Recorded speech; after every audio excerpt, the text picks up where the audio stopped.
প্রথম বিষয় হচ্ছে যে আমরা একটা কাজ শুরু করি। আমি ছাত্র জীবন যখন শেষ করেছি আমাদের অনেক ভাইদেরকে দেখেছি যে তাদের প্রতি মানুষের অগাধ বিশ্বাস আছে, তাদের অর্থও আছে, নানাভাবে তারা অর্থ ম্যানেজমেন্ট করেছে, কিন্তু এটার প্রপার তার এক্সপেরিয়েন্স না থাকার কারণে, প্ল্যান না থাকার কারণে এক সময় দেখা যাচ্ছে যে সে টার্গেট, তার গোল, তার প্ল্যান কিছু বাস্তবায়ন হয় না, মাঝপথে কিন্তু নষ্ট হয়ে যায়। এখানে যারা উপস্থিত হয়েছেন অনেকেই অভিজ্ঞ, সেই জায়গা থেকে আমি বলবো যে IBWS তাদের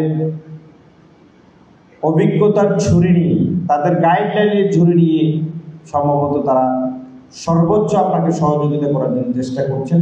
তাদের গাইডলাইন নিয়ে, তাদের কাউন্সিলিং নিয়ে আপনাদের এই কাজটা আরও সতর্কতার সাথে, আরও শক্তিশালীভাবে কীভাবে করা যায় সেটা চেষ্টা করতে হবে। সুতরাং এই বিষয়গুলো আমি স্মরণ করে দিয়ে বলি যে এখন অবারিত অফুরন্ত সুযোগ আছে।